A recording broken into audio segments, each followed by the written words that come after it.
আসলে আমি শুনছিলাম জুয়েল আমাকে বলছিল যে ভাই অনেক সুন্দর একটা মাঠ, আপনি সব জায়গায় খেলা নিচ্ছেন, আপনি আমাদের মাঠে একটা খেলা নেন। আমি আসলে প্রথম দিকে নিতে চাইছিলাম না, কারণ ওইখান থেকে অনেক দূর। তো তারপরেও আমার খুব কাছের ছোট ভাই ও বললো যে ভাই খেলাটা নিতে হবে। আমি সেইভাবেই খেলাটা নিচ্ছি এবং আমার আশা ছিল যে সুন্দর মাঠ হবে।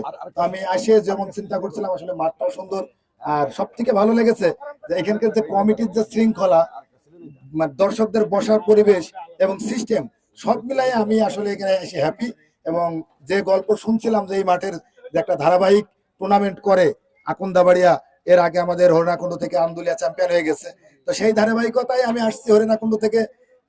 চেষ্টা করব যতটুকু আগানো যায় আর কি। পরে বিপ্লব ভাই চলে গেল দল পরের রাউন্ডে, অর্থাৎ কোয়ার্টার ফাইনালে।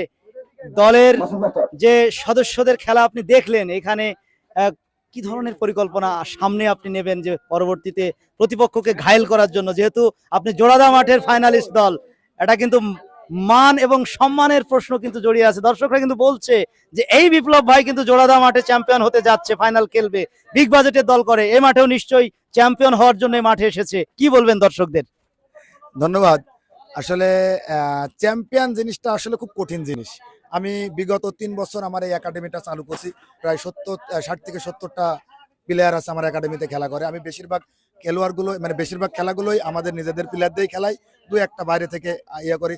আমি এই পর্যন্ত 18টা ট্রফি জিতছি এই 3 বছরে। তো গত বছর আমি 11টা টুর্নামেন্ট নিয়েছিলাম, 8টা ফাইনাল খেলছি। তারই ধারাবাহিকতায় অলরেডি 6টা টুর্নামেন্ট আমার চলছে। আমি একটাই ফাইনাল এবং একটা সেমিফাইনাল, আর বাকিগুলো সব প্রথম রাউন্ড পার হয়েছি। তার ভিতরে একটা পার হলাম। তবে সবচেয়ে বড় কথা ভাই, এত টুর্নামেন্ট একসাথে নিয়ে বিগ বাজেটের টিম করা পসিবল না। এখন আমাদের ফাইনাল ম্যাচ জোড়া দেয় চুয়াডাঙ্গার সাথে। আমরা ফাইনালটা আসলে ওইভাবে জাস্ট এনজয় করতে যাব, মানে চিন্তাধারা একটু এনজয় করার মতন। আর এই জায়গার ব্যাপারটা বলছেন, আসলে এটা খেলার উপরে ডিপেন্ড করে যে আমি পরবর্তীতে কি পদক্ষেপ নেব। আমার যারা খেললো অনেক ভালো খেলেছে, হয়তোবা 2-1টা চেঞ্জ এর ভিতরে আসবে ইনশাল্লাহ। ধন্যবাদ। ধন্যবাদ বিপ্লব ভাই আপনাকে।